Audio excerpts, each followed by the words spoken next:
Hello students, hope so आज का आप सभी का एग्ज़ाम बहुत अच्छा रहा होगा। जैसे कि हमने इम्पॉर्टेंट टॉपिक्स के बारे में डिस्कस किया था, तो मोस्ट ऑफ द क्वेश्चंस हमारे उन इम्पॉर्टेंट टॉपिक्स से ही रिपीट हुए थे। बहुत एक्सपेक्टेड पेपर था और पेपर की अगर मैं लेवल की बात करूं तो मॉडरेट टू इजी था, डिफ़िकल्ट तो बिल्कुल नहीं था। हालांकि थोड़ा बहुत लेंदी पेपर ज़रूर था। तो हम डिस्कस करते हैं। मेरे पास है सीबीएसई का सेट 3। आपके क्वेश्चन थोड़े ऊपर नीचे होंगे, बट आप क्वेश्चन देख के आंसर मैच कर सकते हैं। तो जल्दी से हम स्टार्ट करते हैं। आप सभी अपने आंसर को मैच करिए और प्लीज़ अपने एक्सपेक्टेड मार्क्स मेरे साथ शेयर करना ना भूलें। तो स्टार्ट करते हैं। सबसे पहला बेटा हमारा क्वेश्चन था केस स्टडी बेस्ड, जिसमें 3 टाइप्स ऑफ बेनिफिट पूछे गए थे जो कंज्यूमर को मिलता है प्रोडक्ट को परचेज करने के बाद। तो 3 तरीके के सेटिस्फेक्शन या 3 तरीके के बेनिफिट्स उसको मिलते हैं। हमारा ये क्वेश्चन एनसीईआरटी की बुक से था। फर्स्ट है फंक्शनल बेनिफिट, सेकंड है सोशल बेनिफिट और थर्ड जो बेनिफिट है that is psychological benefit.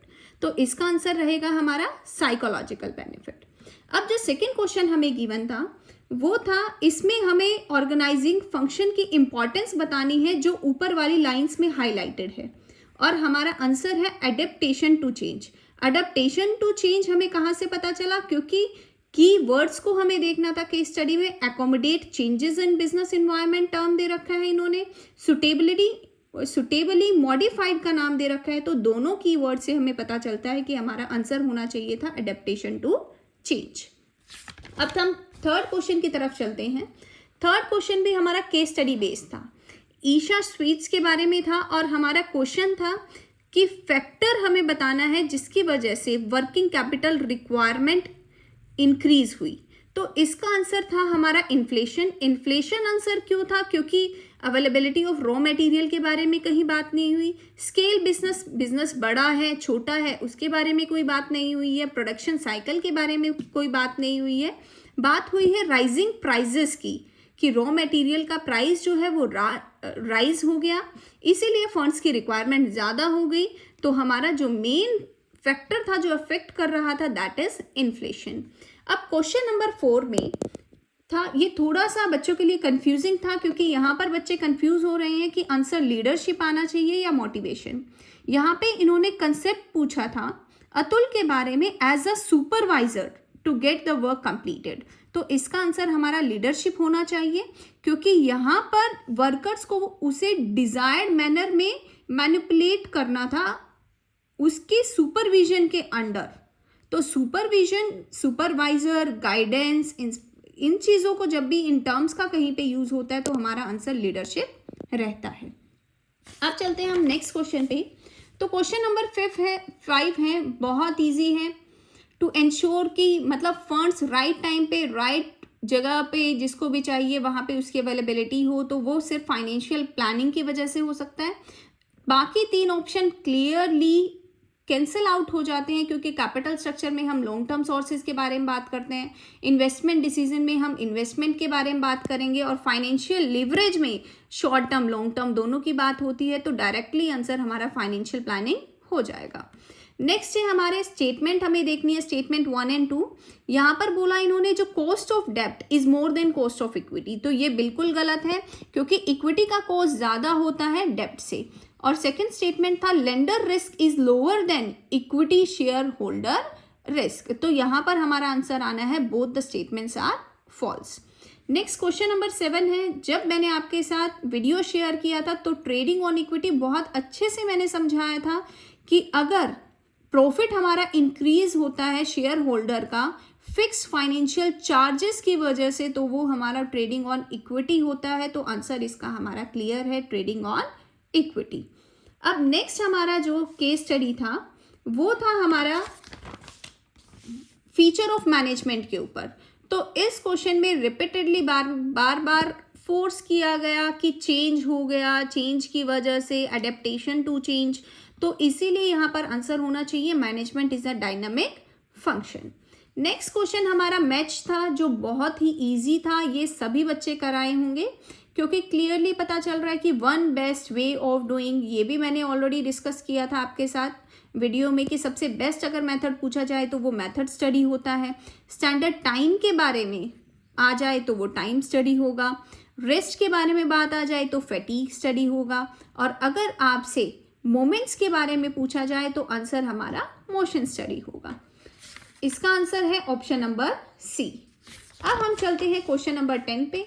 Question number 10 था planning involve looking ahead and preparation for the future. तो बिल्कुल सही बात है, एजर्शन ठीक है, और जो पर्पस है प्लानिंग का वो फ्यूचर अनसर्टेनिटीज को दूर करना है, तो हमारा रीजन भी ठीक है। तो आंसर इसका होगा both assertion and reason are true and reason is the correct explanation of assertion A. अब क्वेश्चन नंबर 11 पे चलते हैं।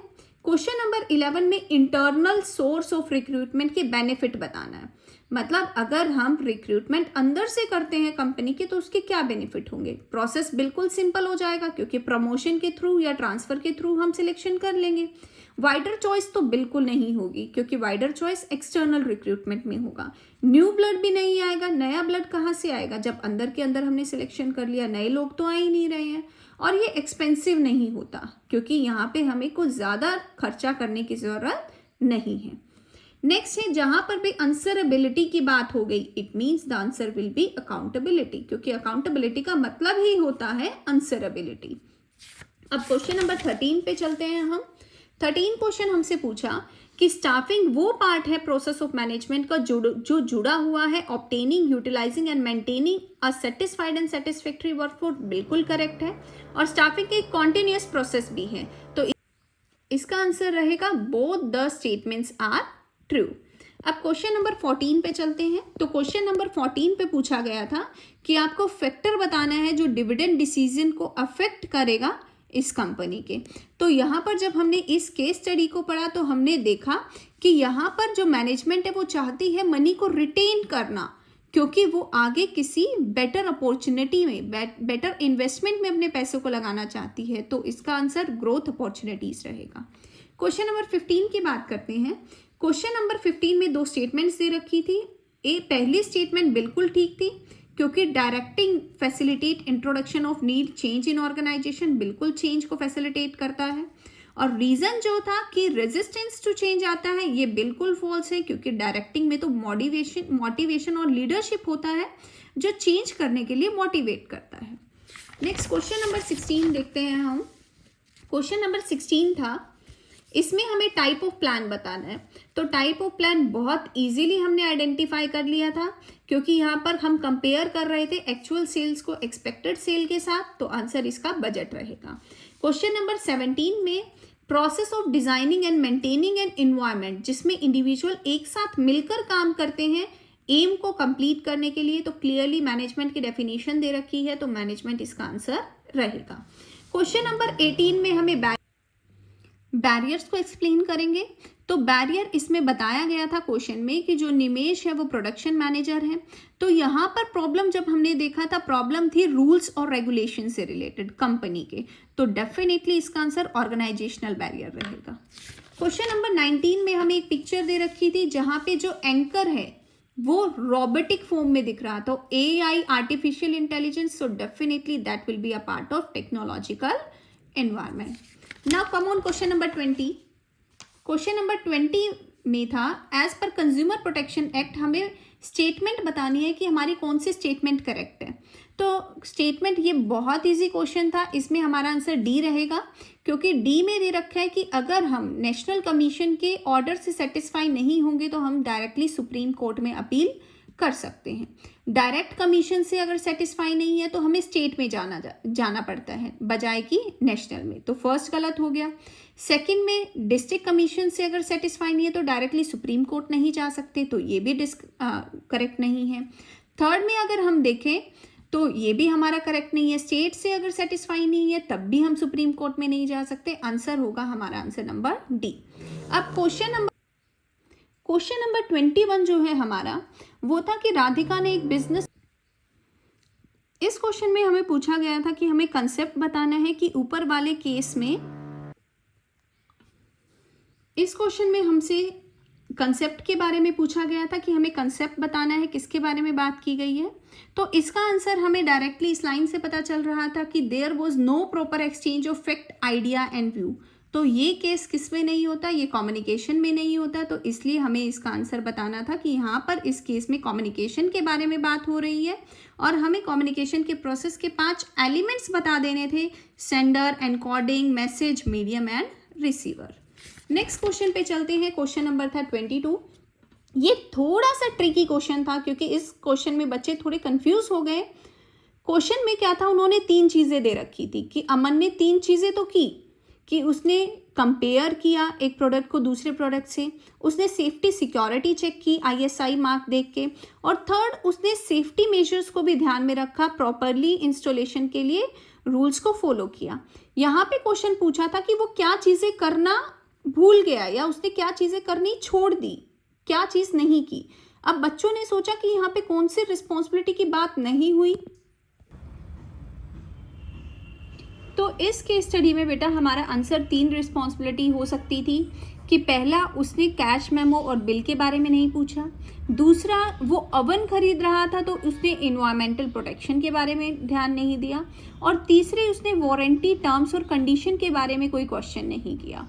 तो इसका आंसर 3 होना था। जो बच्चे अनफेयर ट्रेड प्रैक्टिसेस पूछ के आए हैं तो उसका इस क्वेश्चन से कोई लेना देना नहीं है, उसको हमें इसमें इंक्लूड नहीं करना था।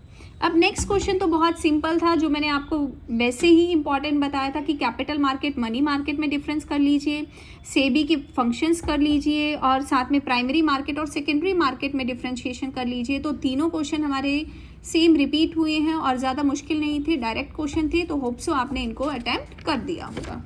नेक्स्ट क्वेश्चन भी बिल्कुल सिंपल था, प्रिंसिपल एक्सप्लेन करने थे इक्विटी और इनिशिएटिव का, significance of principle of management explain करना था, फीचर ऑफ कोऑर्डिनेशन बताना था जिसके भी 100% श्योरिटी थी कि आएगा ही पेपर में, मैनेजमेंट इज़ मल्टी डायमेंशनल, इसको भी मैंने अपनी वीडियो में शेयर किया था, तो ये भी ज़्यादा।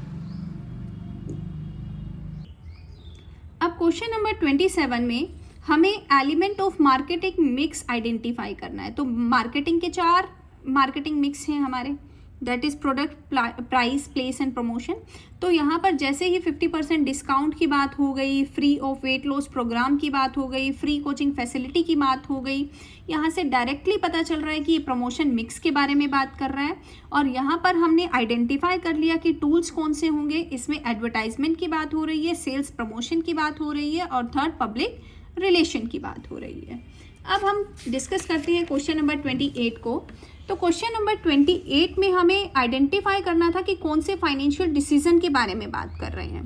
3 फाइनेंशियल डिसीजन है, investment decision, financing decision and dividend decision. Dividend की कहीं पे कोई बात नहीं है, फाइनेंसिंग की कहीं पे कोई बात नहीं है।